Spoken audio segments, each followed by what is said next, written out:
सरस्वती लक्ष्मी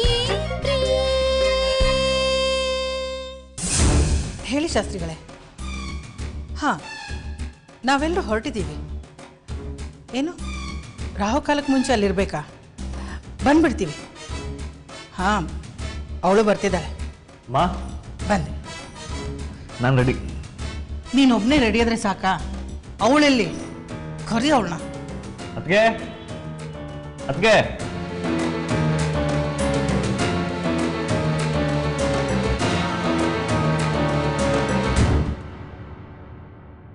ಶಾಸ್ತ್ರಿಗಳು ಕಾಯ್ತಾ ಇದ್ದಾರೆ, ಎಲ್ಲರೂ ನಡೀರಿ.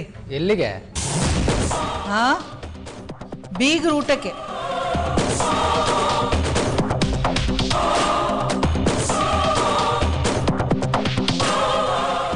ಇವತ್ತು ನಿಮ್ಮ ಅಣ್ಣನ ಕಾರ್ಯ ಮರ್ತ್ಬಿಟ್ಟಿಯಾ? ಅತ್ತಿಗೆ ಬರಲ್ಲ. ಏನಂದೆ? ಅದ್ಗೆ ಬರಲ್ವಾ? ಅತ್ತಿಗೆ ಮಾತ್ರ ಅಲ್ಲ, ನಾನು ಪ್ರಿಯಾಂಕಾನೂ ಬರಲ್ಲ. ಬರಲ್ಲ ಅಂತ ಹೇಳೋದಿಕ್ಕೆ ಎಷ್ಟೋ ಧೈರ್ಯ ನಿನಗೆ? ಬರಬೇಕು. ಇದು ಈ ಸರಸ್ವತಿ ಆದೇಶ. ಬರಬಾರ್ದು ಅನ್ನೋದು ನಮ್ಮ ಉದ್ದೇಶ. ನೀವು ಅದೇನು ಮಾಡ್ತಿರೋ ಮಾಡ್ಕೊಳ್ಳಿ.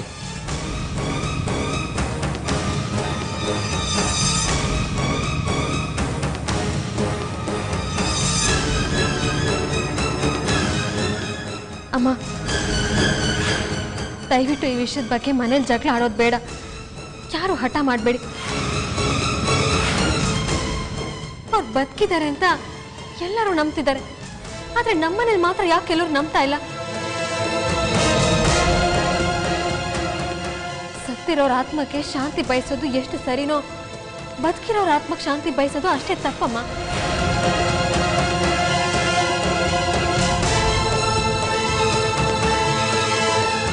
ದಯವಿಟ್ಟು ಎಲ್ಲರೂ ಈ ವಿಷಯ ನಿನಗೆ ಬಿಟ್ಬಿಡಿ. ಸಾಕು, ನಿಲ್ಸೆ ನಿನ್ನ ನಾಟಕ. ನಿನ್ನ ಅಮ್ಮ, ಯಾಕಮ್ಮ ಮಾತಿಗೆ ಮುಂಚೆ ಅದಕ್ಕೆ ನೋಡಕ್ಕೆ ಹೋಗ್ತೀರಾ?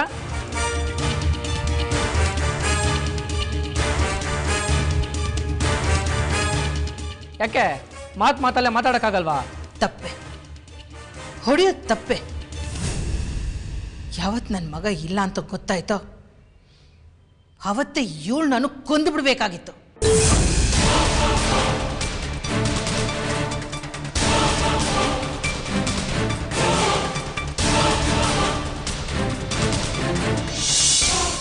ಏಯ್, ನನ್ನ ಮಗನ ಕಾರ್ಯ ಮಾಡೋದು ಬೇಡ ಅಂತ ಹೇಳೋದಕ್ಕೆ ನೀನು ಯಾರೇ? ಬಾಯಿ ಮುಚ್ಕೊಂಡು ನಡಿ, ಇಲ್ಲ ಅಂದ್ರೆ. ಇಲ್ಲಮ್ಮ, ನಾನು ಬರಲ್ಲ. ಅಮ್ಮ, ನನ್ನ ಮಾತು ಕೇಳಿಮ್ಮ. ವಿನೋದ್, ನೀನು ಸುಮ್ಮನೆ ಇದ್ಬೇಡ. ಇದು ನಿನಗೆ ಬೇಡದಿರೋ ವಿಷಯ.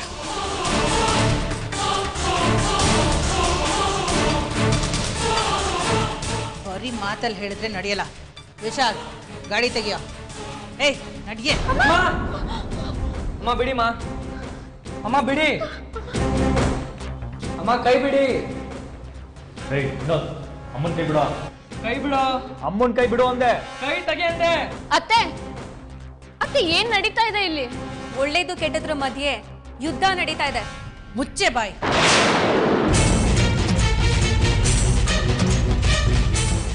ನೀನು ಎಷ್ಟು ಒಳ್ಳೆಯವಳು ಅಂತ ನಾನು ಅನ್ಕೊಂಡಿದ್ದೆ. ನಸ್ಗುನಿಕಾಯಿ ಬುದ್ಧಿ ತೋರಿಸ್ತಾ ಇದೆಯಾ?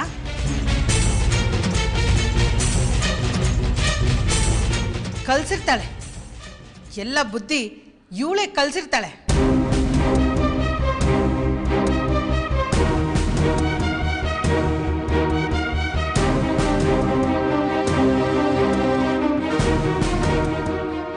ಈಗ ನಿನಗೆ ಸಮಾಧಾನ ಆಯ್ತಾ? ಈಗ ನಿನಗೆ ನೆಮ್ಮದಿ ಆಯ್ತಾ? ಅಮ್ಮ ತಾಯಿ, ಯಾವ ಗಳಿಗೆಯಲ್ಲಿ ನೀನು ನನ್ನ ಮನೆಗೆ ಕಾಲಿಟ್ಯೋ ಚೆನ್ನಾಗಿರೋ ನನ್ನ ಕುಟುಂಬನ ಒಡೆದು ಚೂರು ಚೂರು ಮಾಡ್ಬಿಟ್ಟಿಯಲ್ಲ.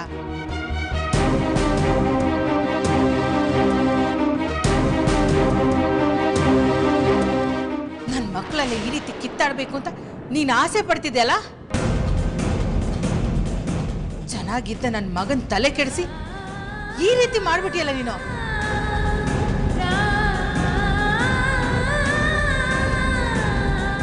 ನೀನು ನಿಜವಾಗ್ಲೂ ನನ್ನ ಮಗ ವಿಕ್ರಮ್ನ ಪ್ರೀತಿಸಿದ್ರೆ ಅವನ ಜೊತೆ ಸಂಸಾರ ಮಾಡಿದ್ರೆ ನನ್ನ ಜೊತೆಗೆ ಬಂದು ಅವನಿಗೋಸ್ಕರ ನಡೀತಾ ಇರೋ ಕಾರ್ಯದಲ್ಲಿ ನೀನಾಗಿ ಈ ತಾಳಿಯನ್ನು ತೆಗಿತೀಯ.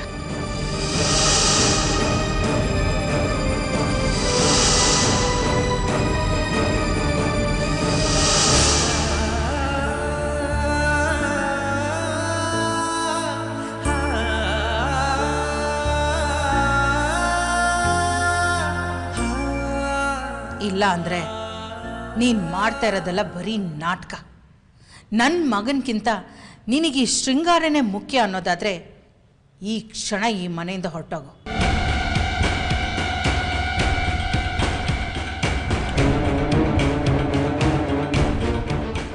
ಜೊತೆಗೆ ನಿನ್ನ ಜೊತೆಗೆ ಯಾವಾಗಲೂ ತಾಳ ಹಾಕ್ತಾರಲ್ಲ ಈ ನನ್ನ ಮಗ ಮತ್ತು ಅವನ ಹೆಂಡತಿ, ನೀವ್ಯಾರೂ ನನ್ನ ಕಣ್ಮುಂದೆ ಇರಬಾರ್ದು. ಹೊರಟೋಗಿ, ಎಲ್ಲಾದರೂ ದೂರ ಹೊರಟೋಗಿ. ಅನ್ಕೊಂಡೆ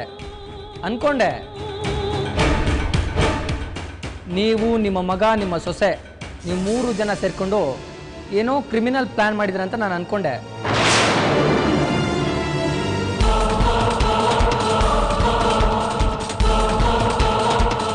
ಒಂದು ತಿಳ್ಕೊಳ್ಳಿಮ್ಮ, ನೀವು ಯಾರು ಏನೇ ಮಾಡಿದ್ರು ಅತ್ತಿಗೆ ಕುತ್ತಿಗೆಯಿಂದ ತಾಳಿ ತಗ್ಸೋಕ್ಕಾಗಲ್ಲ. ಅವ್ರನ್ನ ಈ ಮನೆ ಬಿಟ್ಟು ಓಡ್ಸೋಕ್ಕೂ ಆಗಲ್ಲ.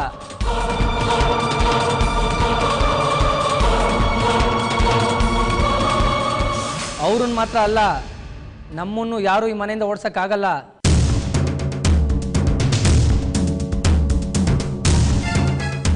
ಈ ಮನೇಲಿರೋ ಹಕ್ಕು ಅಧಿಕಾರ ನಮಗಿದೆ. ಅದನ್ನು ಪ್ರಶ್ನೆ ಮಾಡೋಕ್ಕೆ ಯಾರಿಗೂ ಅಧಿಕಾರ ಇಲ್ಲ. ಅಣ್ಣ ಸತ್ತಿಲ್ಲ, ಬದುಕಿದ್ದಾನೆ, ಅದು ಸತ್ಯ.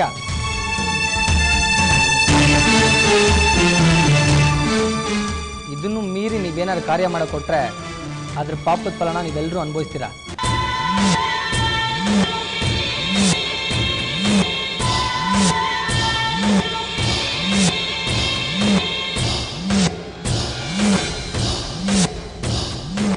ಅದಕ್ಕೆ ಬನ್ನಿ. ಅದಕ್ಕೆ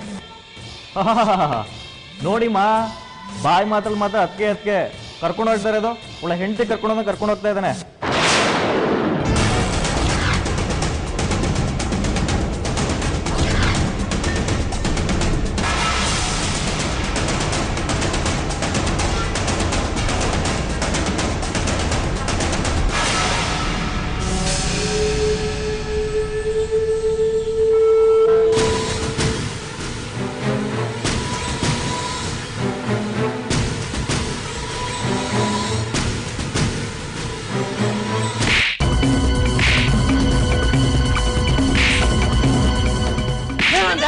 ಏನಂದೆ ನೀನು? ವಿನೋದ್, ಏನ್ ಮಾಡ್ತಿದ್ದೀರಾ ನೀವು?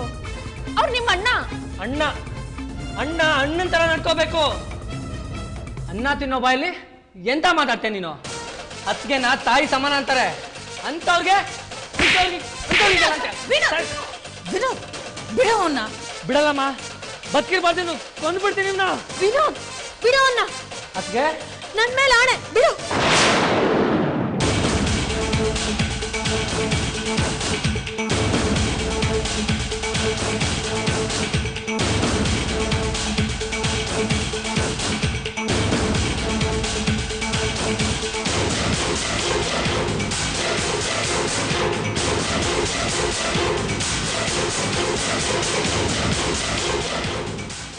ಇವತ್ತು ನಿನ್ನ ಅದೃಷ್ಟ ಚೆನ್ನಾಗಿತ್ತು.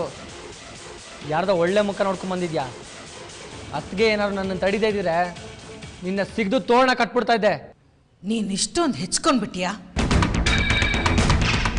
ಇನ್ನು ನಾನು ಸುಮ್ಮನೆ ಇದ್ರೆ ಅದರಲ್ಲಿ ಅರ್ಥನೇ ಇಲ್ಲ.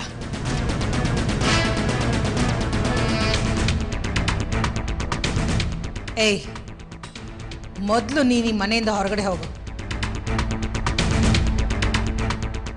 ಹೋಗಿ ಹೊರಗಡೆ. ಮಾ, ಕೈ ತೆಗಿರಿಮ್ಮ, ಕೈ ತೆಗಿರಿಮ್ಮ. ಅತ್ತೆ ಬಿಡಿ.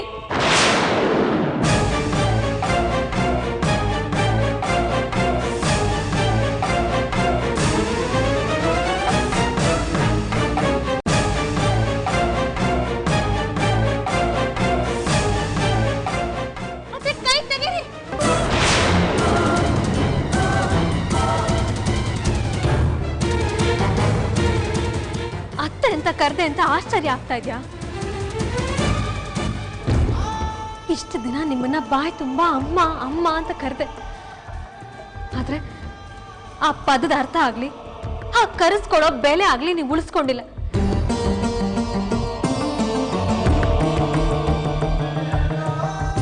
ಇನ್ನು ನಾನು ನಿಮ್ಮನ್ನ ಅಮ್ಮ ಅಂತ ಕರೆಯೋದ್ರಲ್ಲಿ ಅರ್ಥನೇ ಇಲ್ಲ. ಇದು ನನ್ನ ಮನೆ, ನಾನು ಇಲ್ಲೇ ಇರ್ತೀನಿ. ಇಲ್ಲಿಂದ ಹೋಗು ಅಂತ ಹೇಳಕ್ಕೆ ಯಾರಿಗೂ ಅಧಿಕಾರ ಇಲ್ಲ.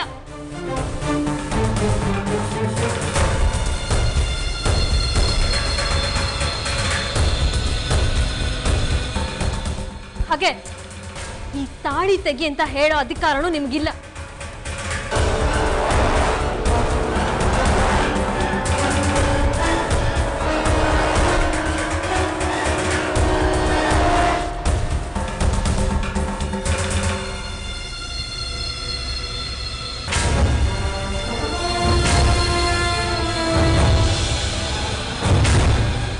ಇಷ್ಟು ದಿನ ನಾನು ನಿಮ್ಮನ್ನ ತಾಯಿಯಾಗಿ ನೋಡ್ದೆ, ಮಗಳ ಹಾಗೆ ನಡ್ಕೊಂಡೆ. ಇನ್ನು ಮುಂದೆ ನಿಮ್ಮ ಸೊಸೆಯಾಗಿ ಹೇಗ್ ನೋಡ್ಕೋತೀನಿ ಅಂತ ನೋಡ್ತಾ ಇದ್ದೆ. ವಿನೋದ್, ಪ್ರಿಯಾಂಕಾ ಬನ್ನಿ.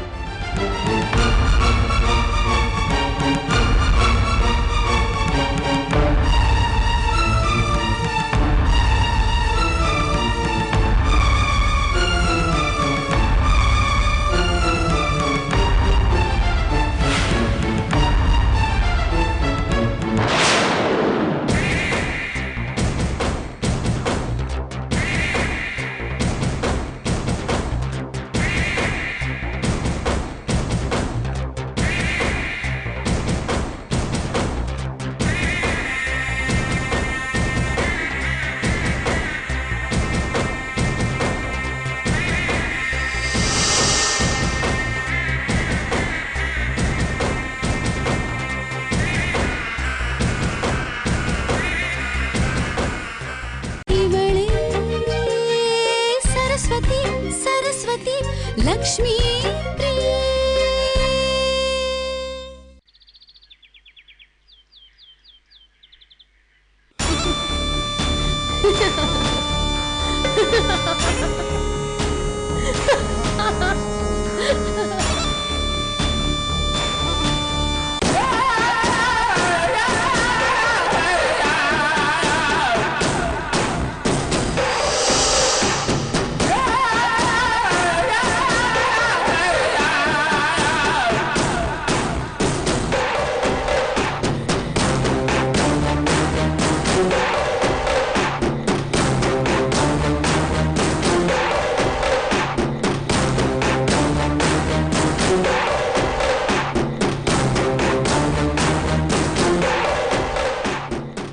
ಅಮ್ಮ, ಇನ್ಮೇಲೆ ಆ ಸರಸ್ವತಿ ಸೋಲಿನ ಪರ್ವ ಪ್ರಾರಂಭ ಆಗೋಯ್ತು. ಈ ವಿಷಯನ ಆ ಮನೇಲಿರೋ ನನ್ನ ಗೆಳತಿನೇ ಹೇಳಿದ್ಲು. ಅಂಥದ್ದೇನೇ ಹೇಳಿದ್ಲು?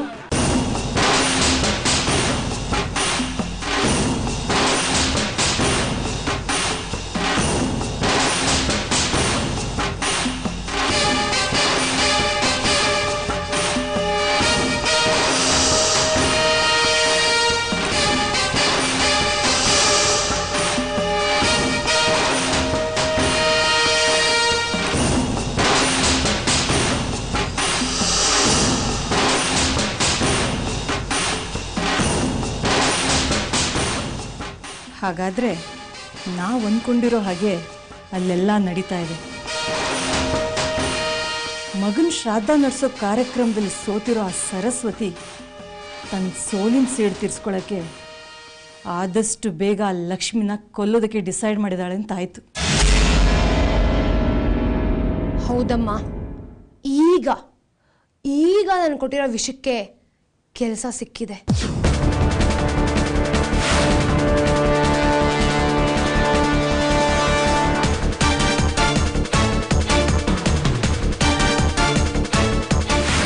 ಆ ಮನೆಯಲ್ಲಿ ಇನ್ಮುಂದೆ ಕುರುಕ್ಷೇತ್ರ ಯುದ್ಧ ಆರಂಭ ಆಗೋದಕ್ಕೆ ಇದೇ ಮುನ್ಸೂಚನೆ.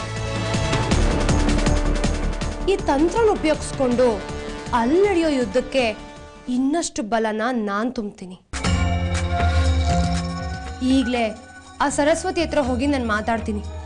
ಮಾತಾಡ್ ಮಯೂರಿ, ಆದಷ್ಟು ಬೇಗ ಆ ಮನೆ ಒಡೆದು ಚೂರ್ ಚೂರಾಗಿ ಆ ಸರಸ್ವತಿಗೆ ಯಾರು ಗತಿ ಇಲ್ಲದೆ ಅವಳು ಈ ಮನೆ ಕೆಲಸದೊಳಾಗಿ ನನ್ನ ಕಾಲ್ ಕಸವಾಗಿ ಬಂದು ಬೀಳ್ಬೇಕು.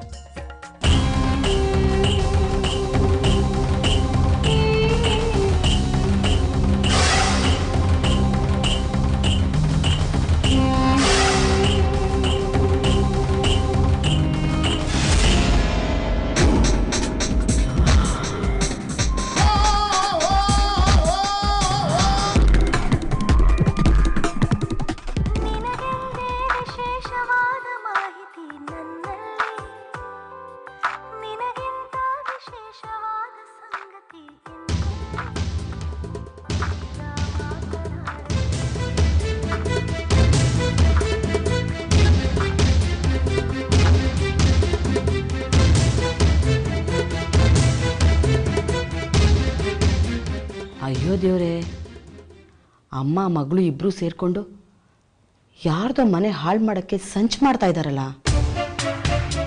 ಯಾರ ಸರಸ್ವತಿ? ಅವ್ರಿಗೂ ಇವ್ರಿಗೂ ಏನು ಸಂಬಂಧ?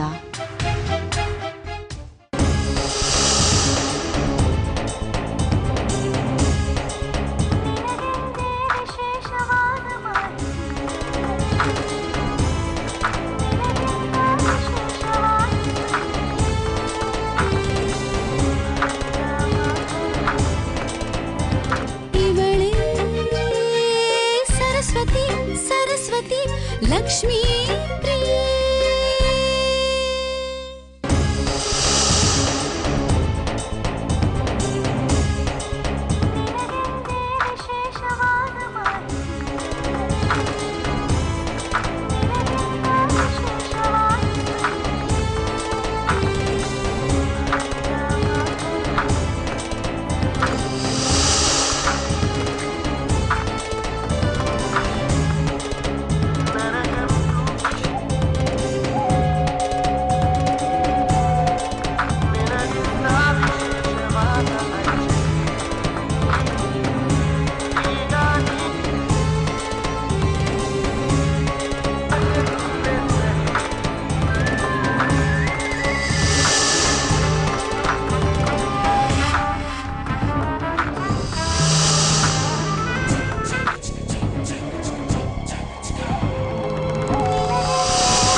ಮಾವ,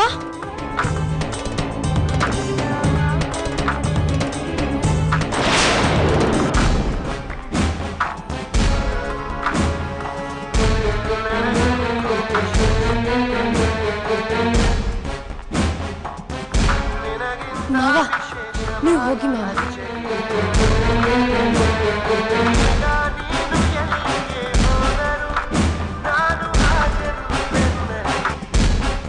ಹಲೋ ಅತ್ತೆ,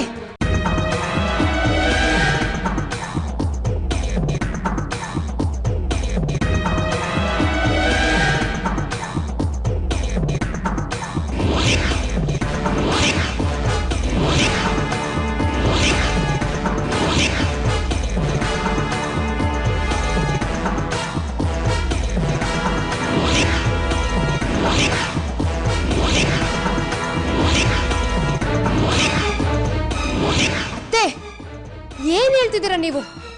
ಇಡೀ ಮನೆಯವರೆಲ್ಲ ಸೇರ್ಕೊಂಡು ತಮಾಷೆ ಮಾಡ್ತಿದ್ದೀರಾ? ಮಾವನ ಹೆಣನಂತೂ ಸಂಪ್ರದಾಯಬದ್ಧವಾಗಿ ಸಂಸ್ಕಾರ ಮಾಡಕ್ಕಾಗ್ಲಿಲ್ಲ. ಅಟ್ಲೀಸ್ಟ್ ಅವ್ರ ಕಾರ್ಯನಾದ್ರೂ ಸಂಪ್ರದಾಯಬದ್ಧವಾಗಿ ಮಾಡ್ಬೇಕು ತಾನೆ? ಅತ್ತೆ, ನೀವು ಪ್ರತಿಯೊಂದಕ್ಕೂ ಅವಳನ್ನೇ ಯಾಕೆ ಕೇಳ್ತಿದ್ದೀರಾ ಅಂತ ನಂಗೆ ಅರ್ಥ ಆಗ್ತಾ ಇಲ್ಲ. ಅವಳು ನಿಜವಾಗ್ಲೂ ವಿಕ್ರಮ್ ಅವನ್ನ ಪ್ರೀತಿ ಮಾಡಿ ಮದುವೆ ಆಗಿದ್ದ ಹೆಂಡತಿನ? ಅವಳು ನಿಜವಾಗ್ಲೂ ಪ್ರೀತಿ ಮಾಡಿದ್ದೆ ಆಗಿದ್ರೆ ವಿಕ್ರಮ್ ಅವ ಸತ್ ಮರುಕ್ಷಣನೇ ಅವಳಗವಳೆ ತಾಳಿನ ಕಿತ್ತಿ ಬಿಸಾಕ್ತಾ ಇದ್ಲು. ಅದು ಅಲ್ಲದೆ ನೀವೇ ಕಟ್ಟಿ ಸರಸ್ವತಿ ನಿಲಯದಲ್ಲಿ ನಿಮ್ಮನ್ನೇ ಸೋಲೋ ಹಾಗೆ ಮಾಡ್ಬಿಡ್ಲಲ್ಲ ಅತ್ತೆ.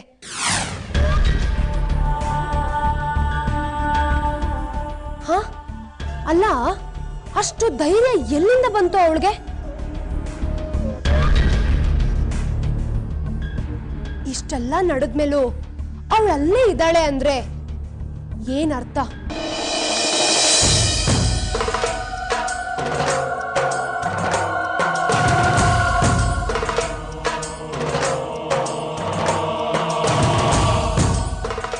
ಇವಳೇ ಸರಸ್ವತಿ ಸರಸ್ವತಿ ಲಕ್ಷ್ಮೀ